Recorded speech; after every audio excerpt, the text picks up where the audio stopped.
How's it going, guys? Welcome back to the channel. In this video, I want to break down Steve Borthwick's 33-man squad for a 2-day training camp that's going to be held later on this week. Now, there's news in relation to Feyi-Waboso, also Adam Radwan, so stick around to hear that.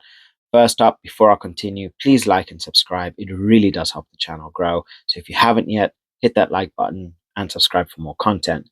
Now, first up, in terms of Steve Borthwick, he has just recently announced earlier today a 33-man squad with a mixture of youth and a mixture of experience.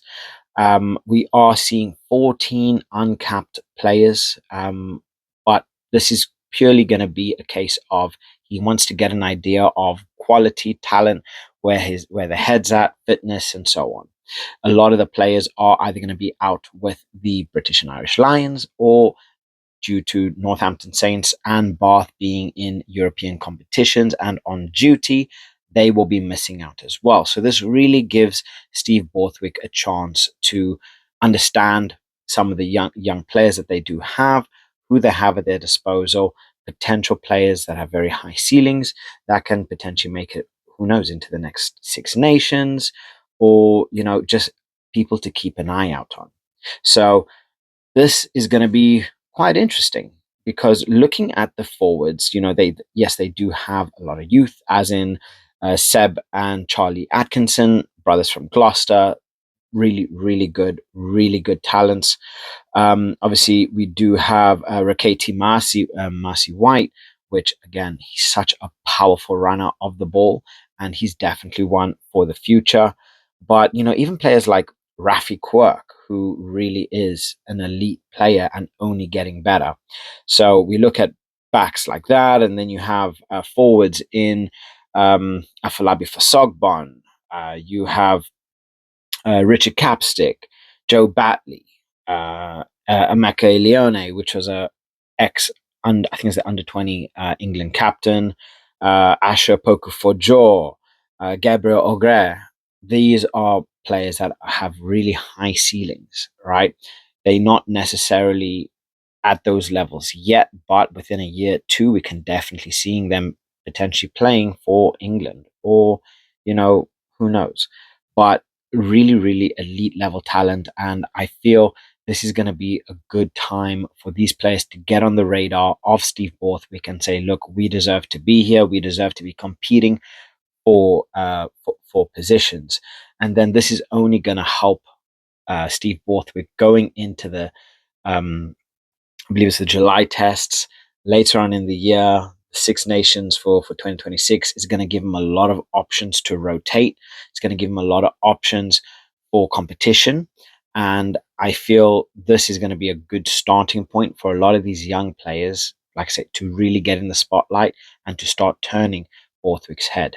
Because a lot of the talent over here on show is of an elite level, but they need to be molded correctly, right? They need to start taking notes out of France's playbook, the way France, the way France introduced a lot of the young players, the players with, a lot of talent and, a very high ceiling, start introducing them into high pressure games. And we've seen the kind of talent that has come from France. And honestly, we're looking at the youth that England do have. If they are molded correctly, we could see a very powerful England. So only time will tell in relation to that. But right now, it comes down to the players who can start to turn Borthwick's head, right? So we are looking at a good amount of players. Obviously, we do have players like Caden Murley. Northmore is a really good player, which I feel he's overlooked a lot of the time, and he's a player that I think he already has a couple of caps for England, but he's only going to improve. But it's lovely to see players like Freddie Steward, Van Poortvliet, where Van Poortvliet, I'm pretty certain he's going to be vying for that number one spot in the Six Nations of 2026. If he can have a very good run this season, if he can have a very good run for England back end of the year, because we've already seen him playing for club, the guy is a monster. He needs to start performing at an international level. Once he gets his chances, he needs to take them, and hopefully in his eyes, he can potentially become the #1 choice for England. So it's going to be interesting to see how things play out. There's a lot of ridiculous talent on show, but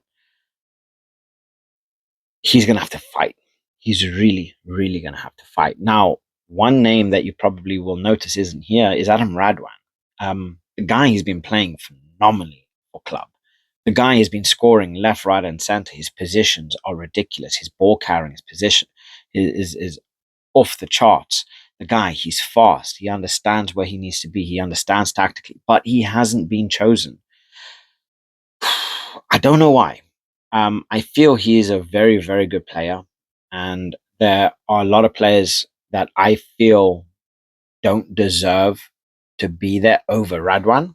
But that's just my opinion. I feel Radwan really, really is such a good player, and I don't know if it's something that Borthwick isn't necessarily a big fan of his style or whatever it is. Maybe he picked up a knock, but I feel Radwan should have been included in this squad, because obviously we are seeing players like Cunningham South. We are seeing players like George Martin, who, if they were fit, they could have potentially, be with the British and Irish Lions, but they are going to be nursing their injuries, coming back.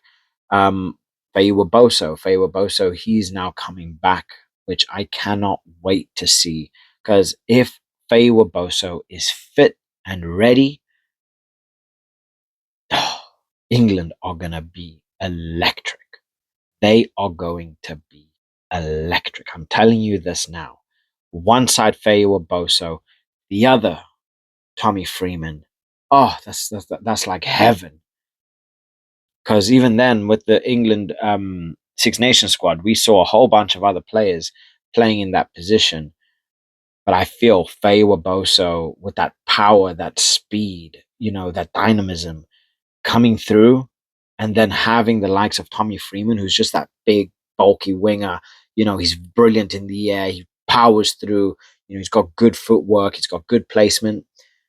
That would just be like the icing on top of the cake in terms of the backs.